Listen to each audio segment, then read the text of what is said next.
This is Bourbon, Double Blind.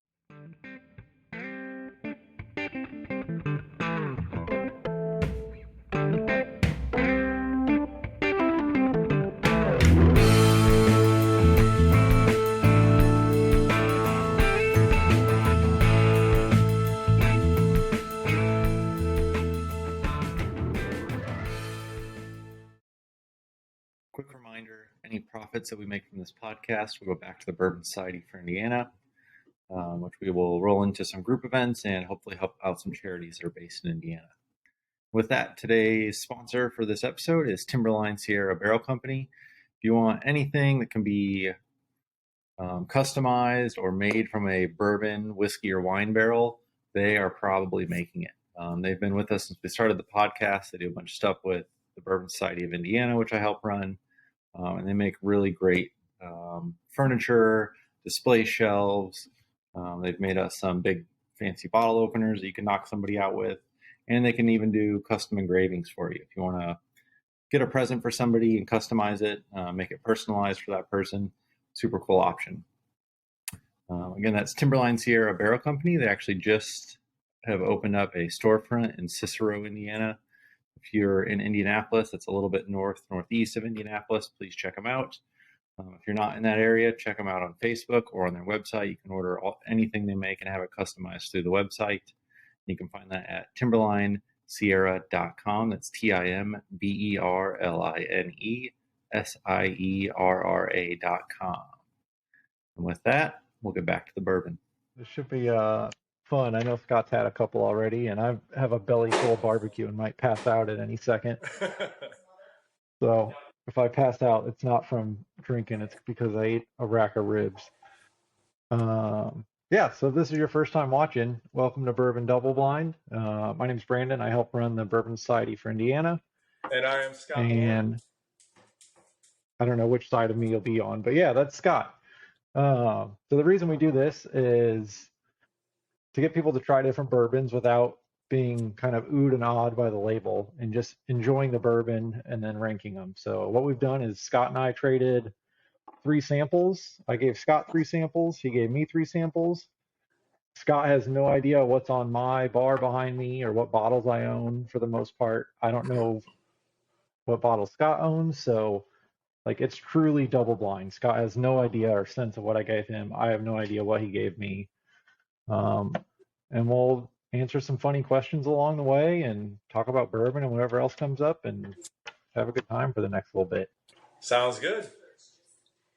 Yeah. So Scott, a couple introductory questions and we can start putting our samples in glasses as long as we don't get them all mixed up. Okay.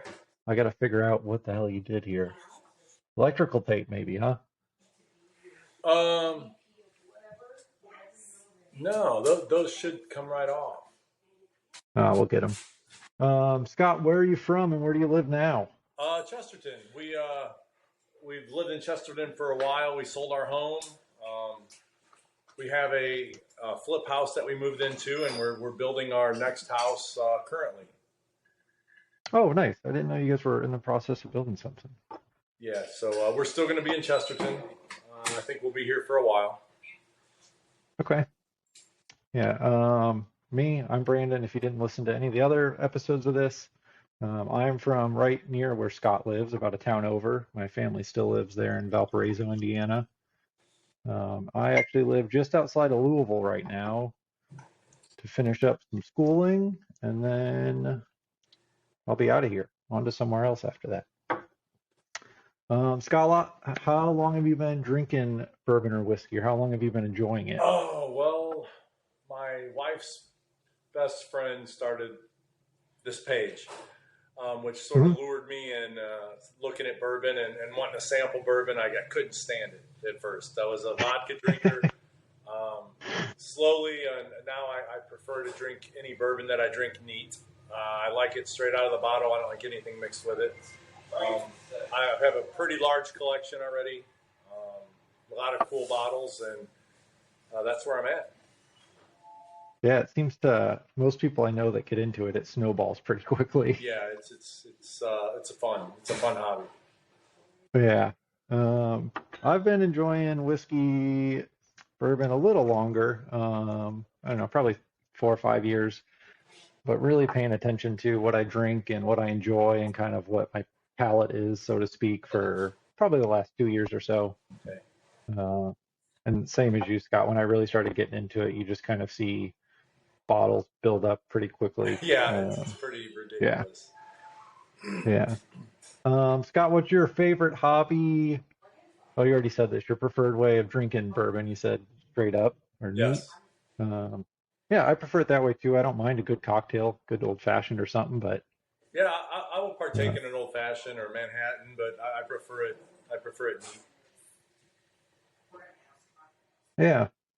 Scott, what is your favorite or some of your favorite hobbies besides bourbon? Oh, besides bourbon, well, I love to golf. I love my work.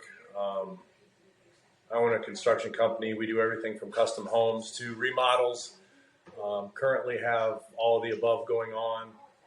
Um, I love to work out. Been working out since I was 15. I love the gym. I love the quiet time. I love hunting. That's pretty much sums me up. Yeah. You Scott, I know you fish a lot too. Oh yeah, I do love fishing. We boat a lot as well. Yeah. Yeah. For me, again, if you already listened to this, you're just hearing me ramble more about myself.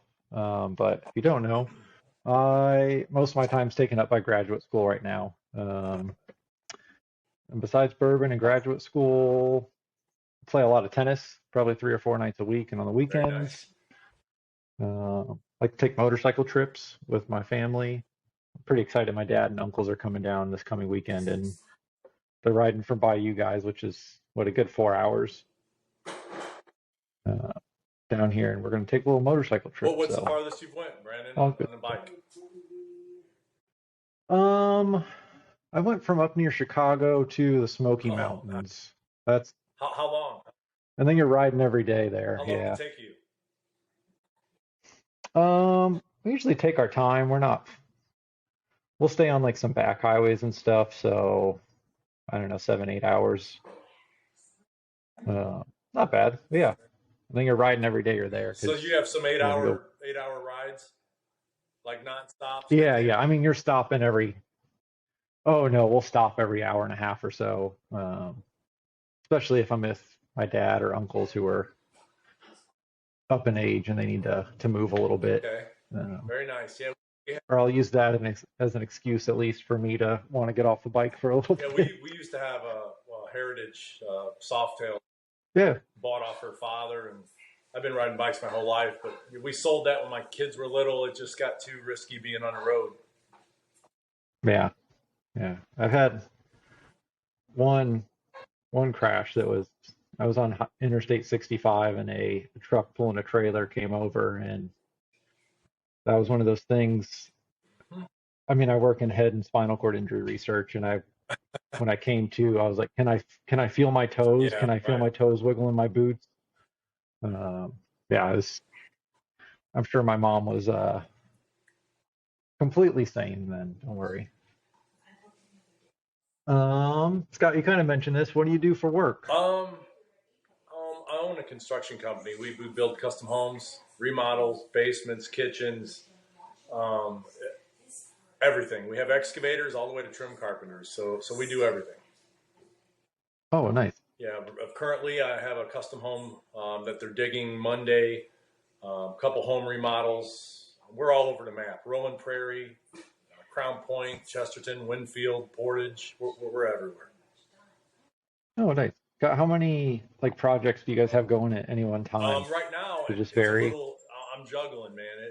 We have about 7 going right now, and 3 that are ready to start, and then a bunch of deposits for jobs that we haven't even thought about starting yet.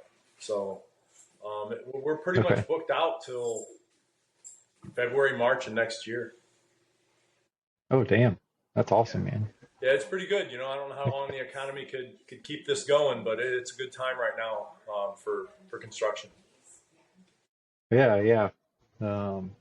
Me for work, I kind of already mentioned I'm still a graduate student. I'm finishing my PhD in neuroscience, neurobiology. That is badass. Can I It's say that? Can something. I say that on here? Oh yeah, nobody pays us not to curse, so say whatever the fuck you want, Scott. Scott, did you pour your samples already in glasses? I have number 1 in here, and I just love the way it smells. So I can't wait to try it. Okay. Yeah. So again, if you haven't watched this before, Scott and I will go through the samples, and then at the end, Scott and I will both rank them top of the list, bottom of the list, and then we'll reveal to each other what those meant. I'm excited to see what order you put the 3 bottles sitting here next to me. Yeah, same here. Yeah. There's one that I love that I gave you more than any other, and I can't wait to see what you think. I won't compare the glasses here to see which has more. But yeah, Scott, we can get into whatever sample number 1 is. Okay. However you want to drink it, if you want to sniff it, rub it on your body, whatever you want to do with it. Pouring it on the floor and sort of rolling in it at first. There's some other people in that house you're at right now that'll run over and start licking the floor.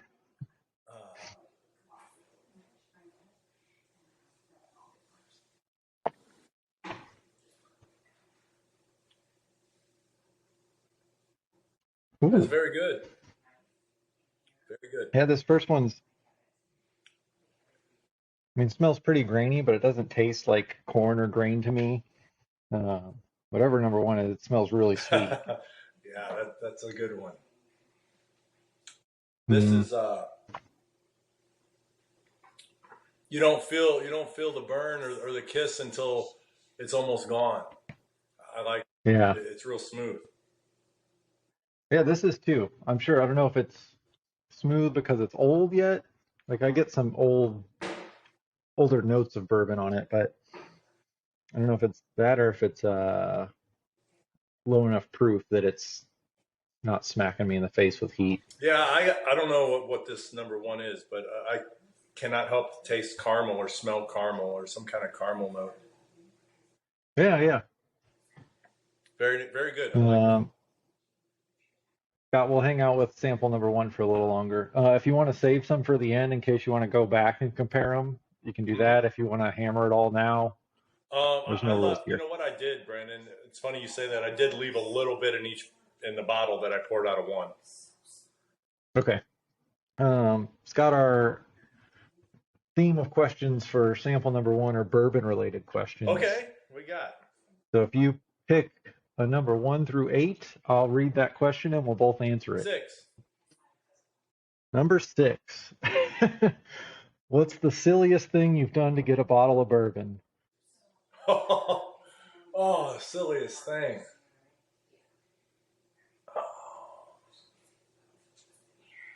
Yeah. I think the silliest thing would be, that's a tough one, Brandon. That is the silliest thing. I have a couple bottles that I had to go out of my daily travel to get.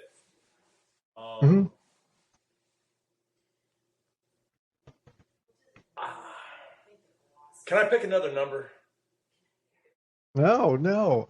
I think we have to. I think we have to because I don't have a good answer for that. Yeah, I'll give you an example, which isn't really my answer, but yesterday I was at work, kind of a slow day. I'm just doing some writing on the computer, and a buddy texts me. He's like, "Place down the road has this." Gotcha. He's like, "How far are you?" And I go, "I'm 6 blocks." I go, "I will literally jeans and a decent shirt. I'm running 6 blocks in downtown Louisville to go somewhere." Gotcha. And I get there, and he's like, they go, "Oh, we're closed for a private event. It's only for the people at the private event." And I was like, "Oh my gosh." Okay. I have a similar story. Just a couple days ago, I was in between jobs and I went out of my way just to check a local liquor store. And was pretty much late to my next meeting because I was waiting around to see what they had. And I ended up scoring a bottle of Blanton's and Eagle Rare for a really, really good price. So for MSRP, both of them, which was a score. Yeah. Those are always nice when it's just kind of like, oh, I got a few minutes to kill. Yes. I'll check this out, and you're like, oh shit, there's something good, or there's something I've been as looking well for. as I do, that couple minutes turns into 45 to an hour and a half, and you look at your watch, you're like, what the hell's going on? Yeah, every time. Yeah, I think my other one, which I put in our group, was I've gone to Heaven Hill at 3 a.m. and slept on their sidewalk till they open at 10:30 or 11 a few times. That, yes. That's a good time. Yeah, I'm a fan of sample one, whatever the heck this is. Ditto, I love this. This is great. Yeah. Yeah, Any more questions? Super curious. Let's do some more questions. It's probably not your normal. We'll do another bourbon-related one. Yeah. So again, 1 through 8. We'll do another bourbon-related one here. Right. We're gonna do number 3. Number 3. What makes a bourbon bad, whatever that might mean to you? Like, I have things that turn me off to a bourbon, but this may be different for everybody. It will be. I don't know if this is. I don't know if this is like the way you feel about things, about bourbon, but there's really not a bad one. There's one that you like less than the others, but I love them all. I hate an instant burn that burns all the way through. I hate it. Yeah.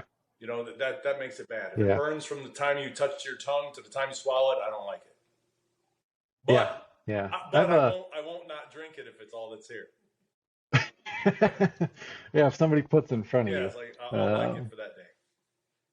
Yeah. Everybody's different. I like most stuff. But for whatever reason, I think it's from chewing big red gum when I was younger. I hate that like fake cinnamon flavor. Okay. And that sort of reminds me of a bite, right? Yeah. When I get a heavy cinnamon flavor on something, it really stands out to me, and but it's all good. Everybody has their preferences, so. Very nice. Scott, with that, let's go to sample 2. I have already poured. Thanks for listening to today's episode.